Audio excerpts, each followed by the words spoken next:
Whenever there's a budget that's announced in the Parliament House of India, there are three sections of society that are actually looking at it with a lot of passion. Number one is a society that basically looks for politicians who are sleeping or napping during the entire announcement or the presentation of this particular budget. Number two are the people who are heavily invested in the stock markets, whether they're retail or big players, to actually see the price action for that particular given day of the Sensex or Nifty. Number three are the working class of India, which basically have one question on their mind. Am I going to pay more taxes this year, or am I going to be paying less taxes this year? That's pretty much it, right? So now we are here to actually give you all the information that you need, and this is to these three societies alone. Alright, so in order to understand more about this video, please watch the entire video. The interim budget was presented by our Honorable Finance Minister, Mrs. Nirmala Sitharaman ji, in our Parliament House earlier today. Disclaimer, we are recording and shooting this particular episode at 6:30 p.m. on 1st of February. Now, speaking of 1st of February, did you know that most of the budgets that were presented in India earlier was done on the last working day of February? And this was a 93-year-old tradition which came or started during the British Raj. Well, this changed when the Finance Minister Yashwant Sinha broke the chain and started presenting the finance budget on the 1st of February of every year. This particular budget was separate, and the finance budget was separate. So there were two different days where the railway budget and the finance budget were announced. But then the finance ministership of Mr. Arun Jaitley changed this, and he consolidated the budget speeches onto one day. So basically you have one day where the finance and the railway budget is announced, and that's what's happening today.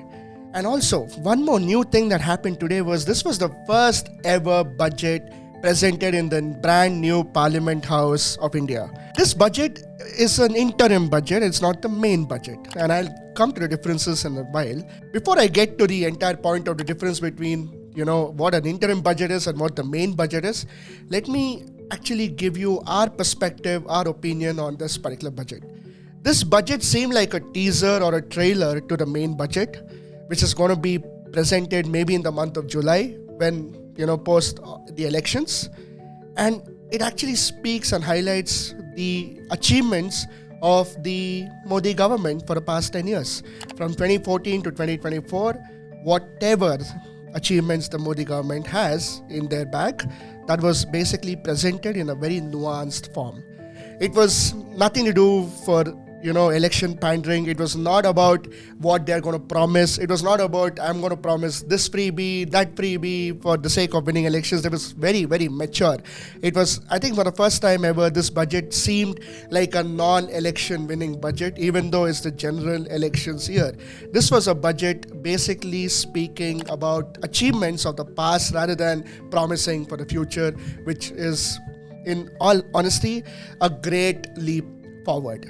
Let's get to the achievements of the Modi government that were mentioned by our Finance Minister, Mrs. Nirmala Sitharaman. The few things that caught our attention was that 25 crore people were lifted from poverty from the year 2014 to 2024, which is amazing because 25 crores is a lot of people, and that's something which the Modi government has achieved. Second thing that they've achieved is the setting up of various educational institutions. Hey, I have the numbers right here.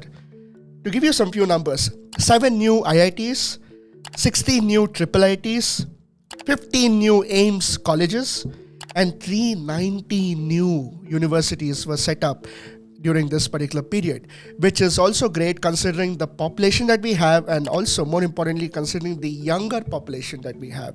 So yes, educational institutions play a very big role. The Finance Minister also highlighted the new education policy that came into effect in the year 2020 and how this is also going to be a game changer for going forward. We all have heard about Digital India, how digital infrastructure is taking over India, like UPI and everything. But let me tell you something, the government also mentioned clearly, stating how easy it has become to file income taxes today and then what it was earlier. So to just give you some numbers, which was mentioned by the Finance Minister, what took 93 days in the year 2013 to 2014 now takes 10 days, which is great. So you have like you can actually file taxes within 10 days. It's filed. So that's an achievement as well. A new reform that came out today, or a new policy change rather, was that up to 2009-10, whatever taxes that were not paid up to 25,000 rupees now will be waived off. So the people who actually owe the government up to 25,000 rupees of taxes will now be waived off. And this was basically done in order to, allocate the government resources better, in order to, save costs. And that is basically saying that it's basically a starter of structural reforms in the tax collection process. Well, 25,000 rupees in today's context might seem a little less, but yes, the ministry also highlighted the fact that there were 1 crore cases of this kind, and 1 crore is also a very big number. So if 1 crore people are benefited and if the government is doing the right thing, it's a win-win situation. So this looks good. But to answer your questions, millennials, regarding the tax slabs, well, there have been no changes in the tax slabs. It's the same thing. So whatever tax you were paying last year, when I say the percentage, will be the same this year as well. So not much changes for you there, but it is what it is. Now, what is the difference between interim budget and the main budget? Well, interim budgets happen every election year. Whenever our country goes into general election mode, interim budgets are the first budget, because traditionally our elections have always been held between the months of, say, March, April, May. These are the 3 months where elections generally happen. And post that, when a new government is formed, that government implements and publishes or presents a new budget. More importantly, what we need to understand, this is an interim budget, and interim budgets cannot change a lot of things, cannot make new policy changes. Yes, they can make some changes in the slab here and there, but they can't do massive policy changes. Now, I want to also highlight something which is very, very critical of today's particular budget. While there are new educational institutions that have been created, while there are 25 crore people lifted from poverty, while there are a lot of things mentioned, the finance minister also mentioned one thing which is very, very crystal clear in all our minds, and should be, because the facts, data, and our surroundings say that we are living in a new world order, and that is still work in progress. The new world order is not yet set its place today yet. Post-pandemic, the world changed. A lot of things changed. And with all these things changing, India is trying to find its own place to navigate in this new world order. In 1918, when the Spanish flu happened, post that, for 100 years, a lot of things happened and a lot of things changed. And the same way, post the 2020 COVID pandemic, things are changing in the world as well. So when the world changes, of course, a lot of uncertainties, a lot of countries, going at conflict with each other. We all know the things that are happening around the world. There is a lot of war happening.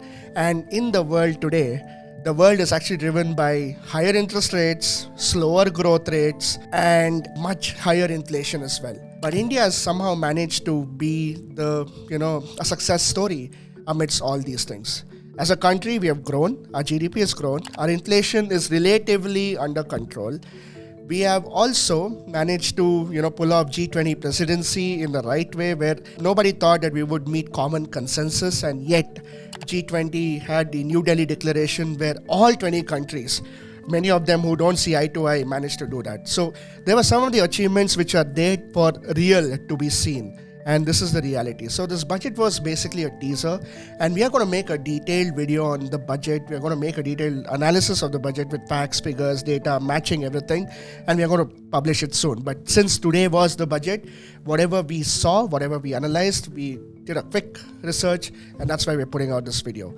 So if you really liked our video so far, please smash the like button. Do let us know in the comments of how we can improve our videos and what kind of content you would like to see from our side. We'll be more than happy to oblige. At the end of the day, this particular channel aims to become a sort of a good community where we can actually have open debates of different ideologies, different philosophies, different everything, but yet with a common ground saying we are Indian, we are millennials, and we want what we want. We actually support free speech, so you can speak whatever you want. And if you have not subscribed to our channel, please do subscribe to it, and we will definitely be creating much more content, including a detailed analysis of this budget and how it affects all of us. Anyway, until next time, stay tuned for more such content from the Indian Millennials channel.